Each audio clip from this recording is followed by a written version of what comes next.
yeah, if you wouldn't mind just starting by introducing yourselves, and how long have you guys been to Brentview? Okay. I'm Chelsea Scalzo. I'm Dave. And we have 3 kids. So Madison is our oldest, and she's in grade 1. And Nate is our middle one. He's in 4-year-old preschool. And then the little one is Arabella, and she's 2.5. And yeah, and we've been at Brentview for almost 8 years, or just over 8 years. We've been calling it our home, and we actually got married in the same church. And yeah, we'd been going there kind of randomly, actually, from high school onwards. Our young life leaders kind of took us to Brentview as a starter church as high school kids, and kind of came and went, and then yeah. Oh, cool. Some may be familiar with the Joneses or the Eddies. Totally. Yeah, I guess they've had an impressionable impact. That's awesome. Man, when I first came to Brentview, Chelsea, you were probably the first person I ever met, almost. And you were leading grade 4 girls, and you were pregnant with Madison, and I kind of took over your mat leave. And obviously for me, things escalated. So yeah. Yeah. I do see Madison as my almost marker of starting Brentview, and I watch her grow up, and I'm like, oh, that's how long I've been here. Nice. Yeah. That's awesome. Yeah. Well, obviously, COVID's been weird for everyone. It's been a strange time. But what are some challenges that you guys specifically have just been walking through as a family for the last 10 months? Yeah, it's been interesting. I guess going back, we actually, in January, so before everything happened, we had made the decision that I wouldn't return from my mat leave and that I'd stay home with the kids, which we didn't realize would be so impactful and we'd be so grateful for once COVID hit and not have to worry about childcare and different things. So in March, when it hit on Madison's birthday, we got the news that they wouldn't be returning to school for kindergarten, and it actually was a very welcome break. I was starting to get sad about her going into full day school in September, and we just had been doing lots of activities with the kids, probably too many for them being so young. And so for everything to just kind of stop and us just be able to hang out together, for me, it was a very welcomed kind of slow down. And it wasn't until the end of May when we tried having our very first physical distance visit with some little friends that I realized, I think I felt like I got bombarded with this, how do I take care of these kids? How do I keep them safe? And from that point forward, for me, it was just anxiety took over with every little decision, and driving home from having these couple little play dates that we dropped off letters, and so we got to see these kids outside, and driving on Deerfoot for the first time in months. I had to pull over, and the only thing I felt like I was having a panic attack. I just felt so overwhelmed with keeping my baby safe and from this unknown thing. And how do you keep a 1.5-year-old from running and touching everything? So it was really interesting. We basically just stuck to the 5 of us for the entire duration of summer, and trying to decide about school and sending the kids back was very challenging for me, and I didn't want to make the decision, but it just seemed like no good answer. Dave was a good supporter and encourager of trying to figure out where we should go and push the kids, they may as well try it. And it wasn't until dropping Madison off for the first day of grade 1 and seeing people for the first time, that was oh my gosh, normalcy. This feels so good. So something that I had just been dreading as we're walking up the alleyway to the school became so wonderful, and it really helped alleviate a lot of anxiety in a weird way. You think it'd bring on more being around all these other people, but just having that piece of normalcy was so helpful to me. And then, it's brought on challenges with Christmas and not being able to see people, but that was kind of the like ups and downs of my experience over the last 10 months of how do we deal with this, and you know, the good things that come with it, of keeping my babies for a little bit longer and getting that extra time with them over the spring and the summer was so special. And just our walks every day. Mm-hmm. Dave started working from home, so it was a very different experience for him. Right. Yeah. Yeah, my experience was a bit different. I kind of welcomed this idea of working from home. I thought it would be kind of fun at first, but being ADD already, it became just chaos for like the first few weeks of there's no transitions anymore. It was just, I walked downstairs into my, office / storage room and then you're just inundated constantly with kids and their needs and their demands, or their sounds and their screams and their playfulness and whatever they're doing upstairs. And then you got to try and conduct yourself professionally or something over Zoom or whatever the platform is. And it had a lot of its challenges. I didn't realize how much I valued the transition times, the morning commute, the 1 hour lunch or whatever you did at lunch, like, to go for a walk, to collect your thoughts, and then to decompress on the commute back home. Like I would cycle in the summers, I would cycle 2-3 times a week to the office, and all of a sudden that option wasn't there. And I didn't realize how vital that was, both for health reasons, for working out, keeping myself kind of in shape, to that mental break time. And so it's been challenging. You're always switched on, and you never switch off. Right. Because you're just immersed in it all the time. And so, it's been a hard ride, I think, for that. So. Yeah, for sure. No, the lack of boundaries is, it's tricky. Yeah, I know how much just the inherent day-to-day activities set themselves up with boundaries. Like you had to travel somewhere, right, where the kids had an event, or you have to go to the school, you go into school to pick them up, and so you interact with the teacher, and so you have these little social interactions that help guide your way through whatever you're doing that day, and now all of a sudden that's gone. It's like there's no breaks, there's no transitions. It's all just like delivered to you constantly. Yeah, totally. Oh man, no, that's crazy. I think a lot of people experience very similar. Just noticing how the lack of structure, the lack of boundary, the lack of those just normal everyday interactions with people really matter, right? And add some structure to the day. So how has parenting changed? I mean, you touched on it a little bit in terms of just the schedule's weird. It's great that the kids are home and you've appreciated that time, but I'm sure there's had to be some transition or just some altering of what parenting looks like. When we transitioned, so my work, I guess, fortunate or unfortunate, went completely remote. So there was no more going into the office.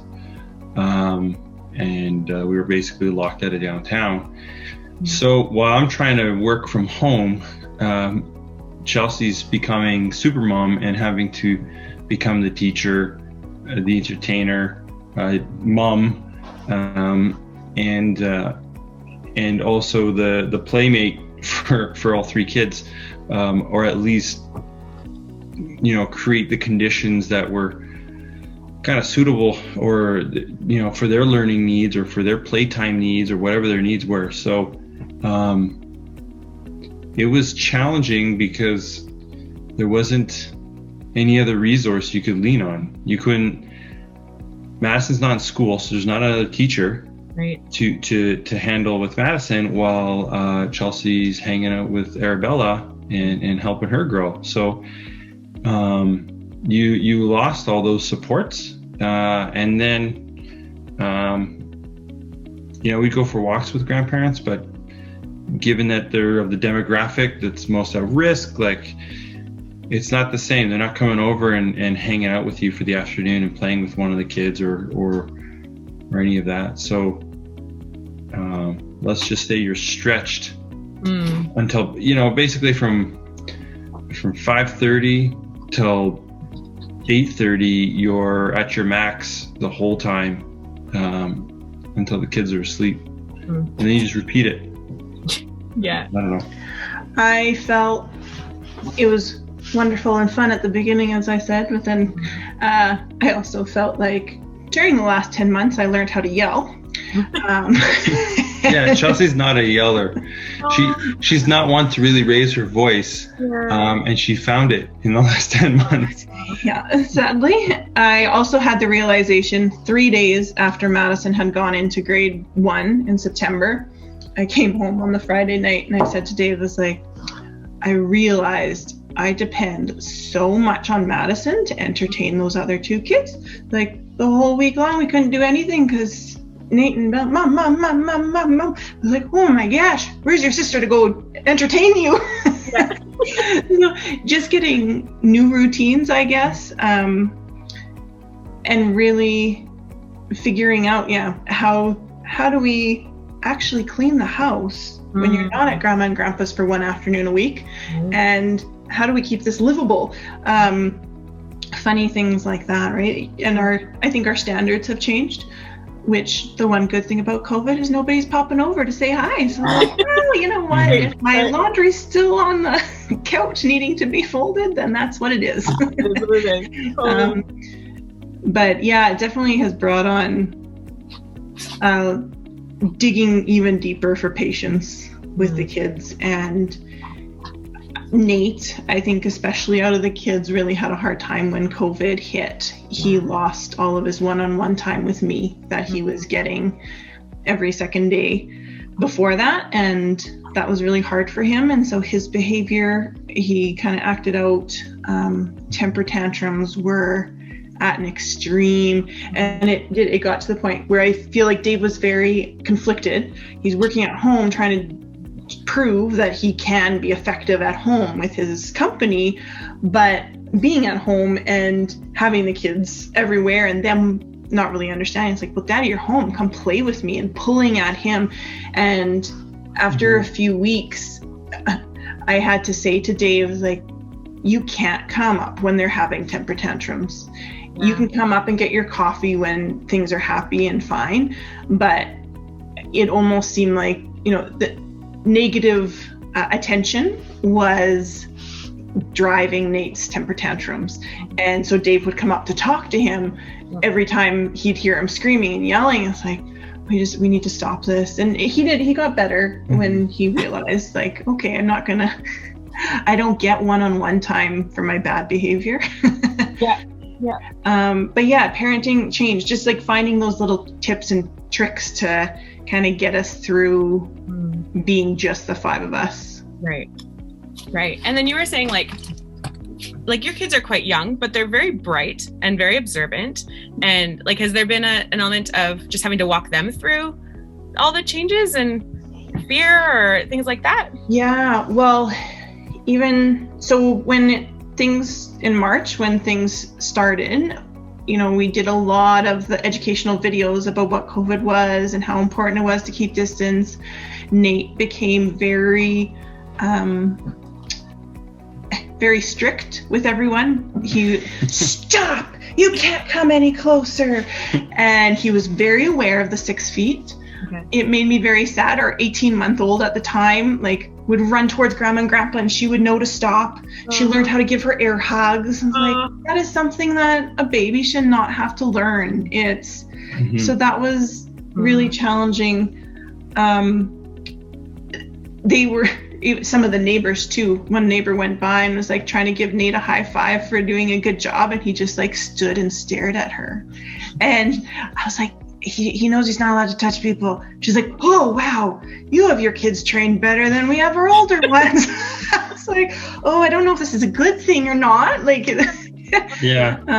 But then school in September, the kids have kind of lost all of that. I think to them, it's just a normalcy, which is really neat to see, actually, that my concerns too about going back to school, I just really didn't want the kids to feel like school was this weird place where people were wearing masks. And I loved school growing up, and I just wanted them to have that feeling and that excitement to go back to school. And so it really made me nervous, but seeing how resilient kids are is just amazing. Like, even, the keeping the distance at first from the grandparents until they understood. They're like, nope, we're keeping you safe. We're going to do this. And they just rolled with it. And then going into school wearing masks. Madison's never once complained about having to wear a mask in school, and she's excited about which Disney princess mask she gets to wear next. And that's just the way that they are. And so I think the one good side about having such young kids is they don't know any different. And so they've been able to just kind of roll with it, where I feel really bad for families that have the older kids and not being able to have their graduation and, doing a lot more homeschooling or online school than what we've had to do. So every age group just has so many different types of challenges, I think. This is true. Yeah, no, that's absolutely true. Man. So yeah, obviously parenting's changed and community's changed. And I'm curious about your experience with just like with community, how it's changed, or even just but really the meaning behind community. Like, do you feel like, because you touched on grandparents, you touched on just keeping kind of your space from others and stuff, but I don't know, is there a different value that has for you now? Or I don't really even know what to go with this question, but yeah, how has the meaning of community changed for you? Yeah, I we were talking about this a little bit last night. I regard community as very valuable. I think it's really important. When we joined Brentview, we committed to being involved with Brentview and immersing ourselves in the community, getting to know all our neighbors, doing things, as a community, but also keeping up with friends and such. And so now I feel like we're at this weird crossroad where, in some ways, the pandemic has brought on all these new rules and changes, and it's almost vilified what community once was. And I know I'm somebody who likes to see the tangible of the results of community. So being physically present is far more mentally gratifying to me than a Zoom call can really replace. And so, yeah, it's been a real challenge to, I would say, for me to accept kind of the new defining role of community, being so much online. I didn't realize how, I would say I'm somebody who's pretty welcoming, or like to be knowing how to use tech to make life easier or better or whatever. And now to go completely online, I've almost, I would say, flopped the other direction, saying we need to get this stuff out of our house. This is, and it's only because it just, I guess, really highlighted to me how unfulfilling or not as fulfilling a conversation or a game over Zoom versus being gathered around a dining room table, doing the same thing, but in the presence of one another, I guess was really important to me. So yeah, it's for me, it's been a sad journey, I would say. Hasn't been happy. No, I wouldn't describe it that way anyway. Right. I think for me, it's funny because Dave and I are both includers on the Strengths Finders, right? But we have different ways of incorporating it into our lives. So right away we kind of knew this would be a lot tougher on Dave than it would be on me, because I can go kind of months between having my visits with friends and whatnot. And being at home and being the one to take the kids to school has really been wonderful for me, because I do get that social interaction with the other moms every day. And so that's what has really, I've realized that being able to invest that time, the only social time that we have, the 10 minutes a day type thing, but to invest that into people that have kids in the same grades. They have, their kids are in grade 1, and then their next kids are in the 4-year-old preschool with Nate. And it just happened, like there's a group of 6 moms that all have this same kind of family. Bella's an extra, but it's really been neat for me to see. Like, we've never really had that. Our group of friends that we would typically be seeing outside of COVID, the kids all play together, but they're all a little bit different ages and all at different schools. But to be able to see even my kids interact with this group of kids that they see every day now. And for Nate's birthday in November, we had a little playground meetup with just the kids that we see every day at the playground anyways, but to him, that was who he wanted there. And it really just, for me, having parents in the same community, literally in Silver Springs with us, at the same 2 schools, kids the same age, that has really shown me how important it is to have people in that same place of life with you, and just to be able to walk beside. And then 2, having I think different outlets. So one of the positives that's come out of it, this whole thing for me, is my best friend is in Saskatchewan, and we would typically chat every month or so. We text every day, but like chatting is harder to find time. But with COVID, we were able, like once a week, we go for a walk and talk, and we have our Bluetooths in, and we're both walking in different provinces in our own communities, but we chit chat for an hour, 2 hours while getting some exercise every week since March. And that's the first that we've ever done that. So I do feel like some of these positives, I know it's different, I think, for people that are working from home and are on Zoom all day long.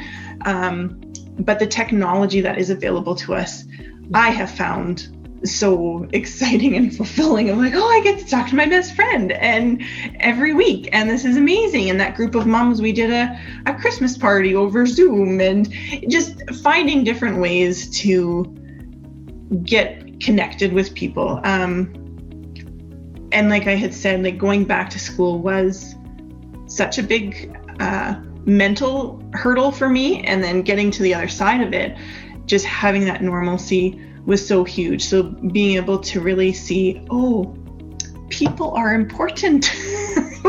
We need community. I get it. Okay, this is for my mental health.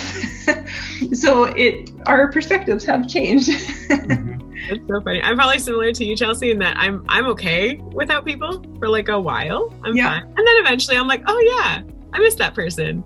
Huh.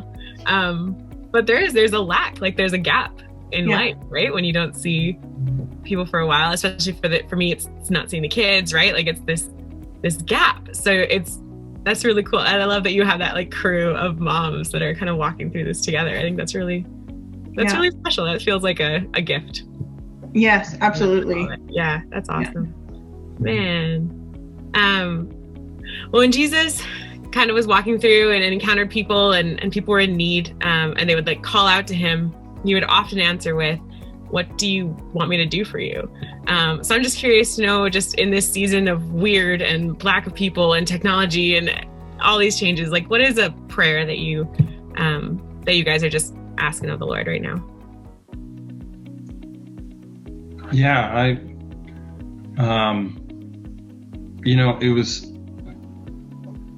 it's been more of a just, it's not even about having like the patience or anything or praying for patience. Lately, it's just been like, when are we going to see the end of it? And so it's almost like been impatient prayers of like, get on with the healing already. Let's see. Like, we already know what the needs are of these people. I'm not asking for anything else. It's just, let's just get on with it. But that's been a challenging one for sure, that I haven't narrowed it down to a specific ask. Just seeing, just massive healing, I think is what's needed at the moment, but I don't know. And for me, on a personal level, it is that patience and that calmness and being able to find ways to find that normalcy and push away the anxiety. And then for the kids, our kids, Brentview's kids, everyone's kids, it's just like, I just don't want this to be a time that they look back at and think was the worst time of their life. Like, that they're telling these stories. And I really, at the beginning of COVID, you'd see all these like Facebook memes of make every day special for quarantine, which is an impossible task. I don't think anyone who wrote those thought it was going to last a year plus here. But it is something that I do keep in the back of my mind, because I just don't want my kids to have this big picture in their mind of, oh, there was a few years where my mom was just so unhappy, and or for them to pick up on our stress and my anxiety, and I just want them to be happy. I know they're resilient, and the masks and the different rules, and they can deal with that. I think it's just picking up on people's emotions and there not being negative impacts on them later in life is the biggest thing for me. Yeah, absolutely. Oh man, me too. Me too.